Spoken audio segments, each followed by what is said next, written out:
Hands up those of you who woke up thinking they were going to die today. By the way, if you are raising your hands, I can't see anything. And I wasn't in the script, so just, Anyway, neither did I.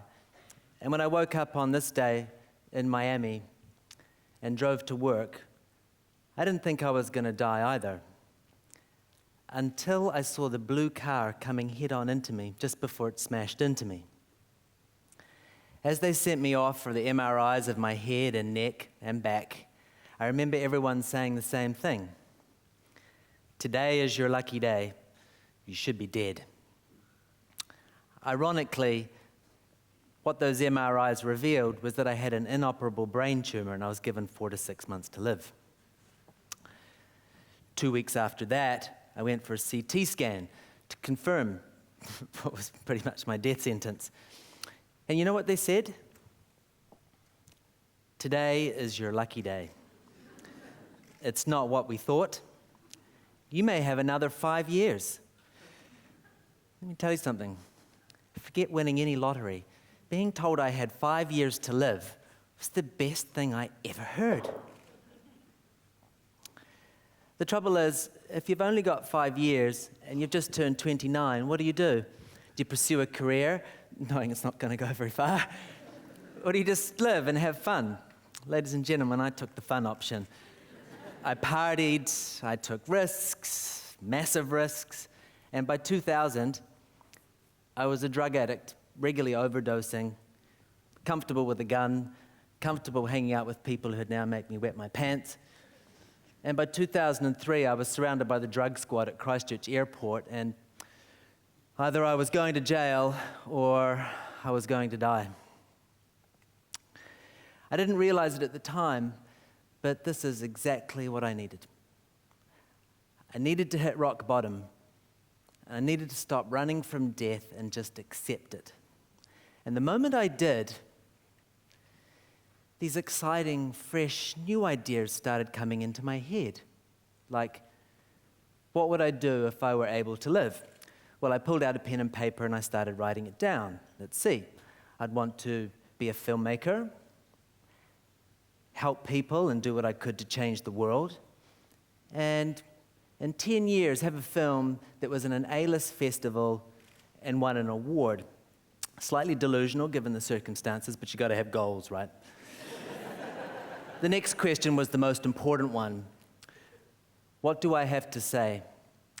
So I looked back over my life, and a very clear pattern began to emerge. I realized that ever since I was a little kid, I felt like I was being lied to.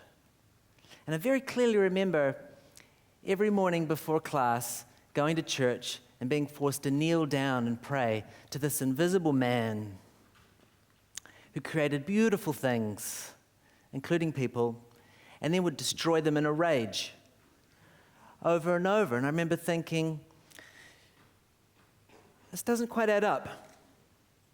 So I did what we're hardwired to do, and I asked questions. The answers, by the way, were crap. He moves in mysterious ways, Brother Martinov. No shit. Yeah, that's why I'm asking questions. I'm curious. And I quickly discovered that people in power control information. They don't like you asking questions. They want you to conform because you're easier to manage. And if you don't conform, you get punished, which back in our day was the strap and the cane. So anyway, I'm sitting there in 2003 in front of the TV thinking about this stuff. And I'm clicking between weapons of mass destruction in Iraq, and I changed the channel, and there's anti-wrinkle cream being modeled by teenagers who've yet to get a wrinkle. And I'm thinking to myself, nothing's changed. I'm still being lied to. Only now it's as if there's some kind of universal recipe for bullshit, you know? And I wondered to myself, is there a name for this recipe? My friends, there is. Like most people, I didn't think propaganda played a role in my life. I thought of it as something from World War II or the Cold War. I was very familiar with this term. but I had no idea the two were interchangeable. They're exactly the same thing. Yeah. And that's why it's so effective. The best propaganda is that which you don't notice. And so I thought to myself, I have to show people how this recipe works. I have to make a film about propaganda. Of course, the only problem is I'd never made a film, I had no money, and facing imminent death by brain tumor. Plus, I also knew no one wanted to see a dry film about propaganda. It'd be really boring, so I knew I'd have to do something different, something that hadn't been done before, something subversive, something provocative, maybe even a whole new genre. And I'm thinking on it, and I'm thinking, and that's when it came to me. I'm going to make an intercepted North Korean propaganda film that attacks Western propaganda. In my head, it kind of looked something like this. This is a film about psychological warfare. A specific type of warfare designed to distract, misinform, but trust me, and anesthetize the brain. Become a trap. Narcissistic parasite collaborators, shopping for children advertising, announced by these degenerates. Why did you drop the atom bomb? And killed 4 million of our citizens. This is Doctor of Psychology, Professor Kim. And so I thought, I have to pursue this little idea in my head and see if I can turn it into something. So I bit the bullet, and I went to see my specialist and got an MRI. And he came back and said, that's a well-behaved tumor you got there. Why not come back in, 5 yearly bursts, and we'll see how we go. This was great news. So I went off, and I got a job as a factory laborer, and I started writing notes and researching in my spare time. About 7 years later, in 2010, I'd finished the script. And soon after that, I found myself being interviewed by a detective in the Counter-Terrorism Unit. And I'm there, I find out, because, as they said, I've become a person of interest to them. So I'm very careful never to mention propaganda or, my secret project I'm working on. But at the end of the conversation, he says, well, Slavko, it's all just propaganda in the end, isn't it? So much for secrets. And so just after a year from that, it was 2012, and I arranged a meeting with the best Korean translator in the city, Eugene Chang. And I was really crapping myself about this. It was incredibly high risk because I'm going to ask this person to keep a secret, but they could just as easily go to the South Korean authorities, and that would be the end of it. But it was a risk that had to be taken. So as we're going over for this meeting, I was so anxious. It was 9 years of work, hinging on this one thing. And I turned and I said to my co-producer, Mike, as long as he's not a Christian, we've got a chance. And I say that because I'd written 2 chapters of stuff like this that I just couldn't talk my way out of.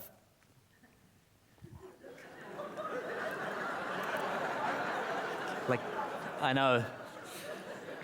So we go to the meeting, I'm doing my best pitch, trying to convince him and the bigger picture.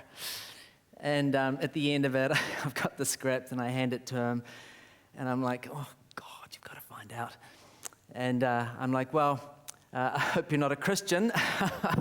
And he said, I'm a devout Catholic. I'll be in touch. 9 years of work down the drain. As it turns out, he had a lot of concerns, but he could really see the bigger picture and he wanted to help. And even better than that, he agreed to play the part of the professor in the film, even though he hadn't acted it before.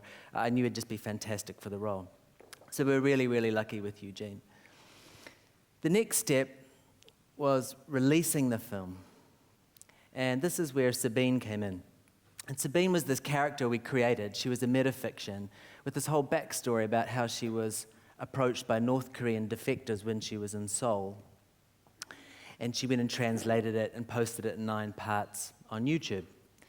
But the big problem for us was, because we couldn't promote it or advertise it in any way like a normal film, we were just going to slip it out onto the internet with this backstory. how would it ever ignite?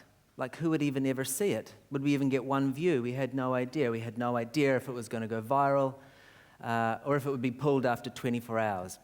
We knew what we wanted to happen. What we wanted was for mainstream media to get a hold of it and, in a nutshell, make a comment like this that got to the heart of what we're trying to do. If that happened, we felt we'd have succeeded.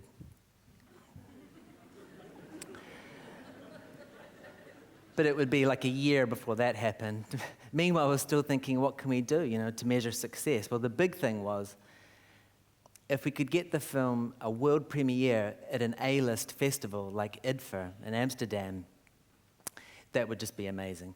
So we had Sabine send this unmarked disc, this intercepted North Korean propaganda film, no credits, no nothing, just her email, and she sent it off.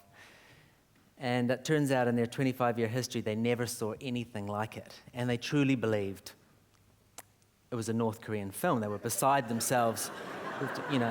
We have no idea this is going on, by the way. We're just sitting there going, oh, God, what do we do? And they liked it, and so they sent her this. And you have to understand, for filmmakers,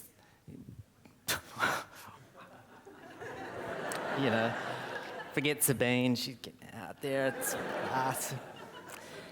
But in that moment, it was so fantastic because it worked.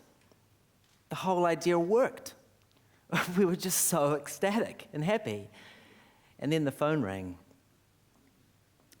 It was a South Korean government official on the phone asking me if I'm a North Korean agent. I'm like, no, I'm not a North Korean agent. I'm a New Zealander. It's a satire. And he goes, what do you mean, satire? I'm like, satire, like the bit with Oprah. And this hysteria is not because they have found God, but because they are receiving sneakers.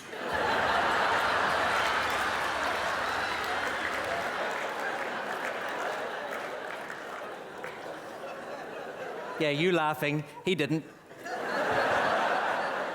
The next day, he calls up again. Are you a communist sympathizer? No, I'm not a communist sympathizer. It's not a North Korean film, it's a New Zealand film. Think about it.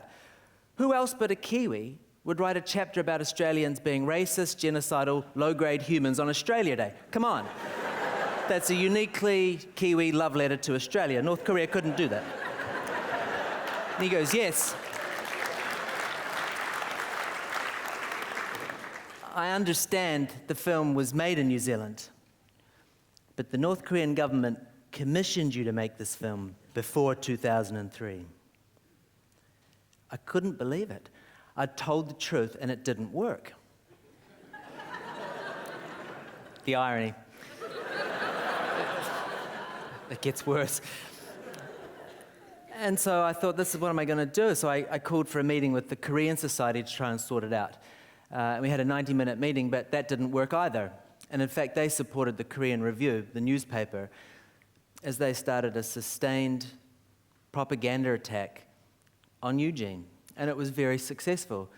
Eugene and his wife, Jin, were completely shunned by the South Korean community. The Catholic Church refused him communion and ordered him to leave his church.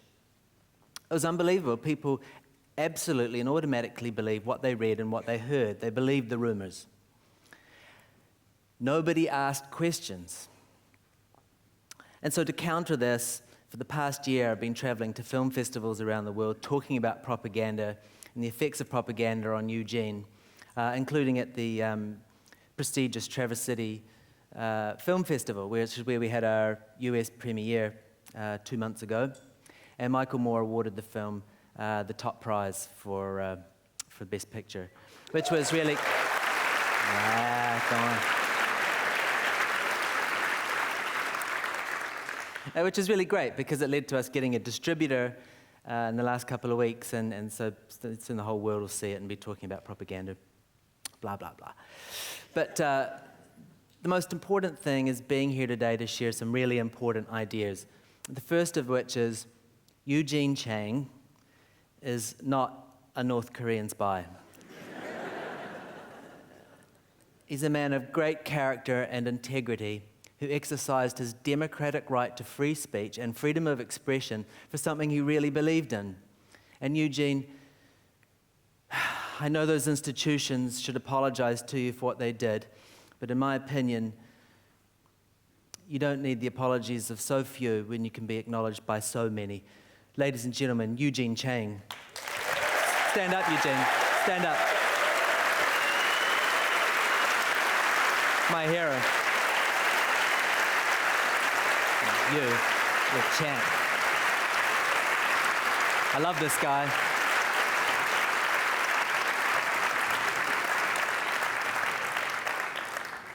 Thank you. The other important idea is this. Starting today, question everything you see, hear, and read for the rest of your lives, because asking questions is the antidote to propaganda. And you're hardwired to be curious and ask questions.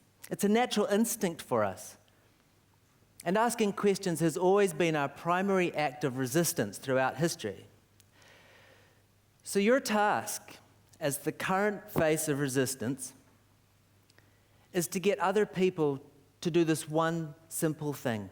If you can do that, you become an instant revolutionary. And I'll tell you why. Because right now, we're the most propagandized people in history.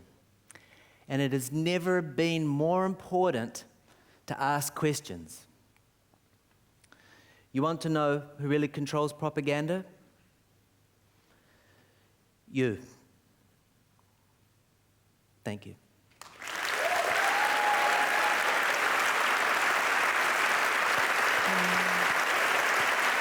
Thanks, Eugene.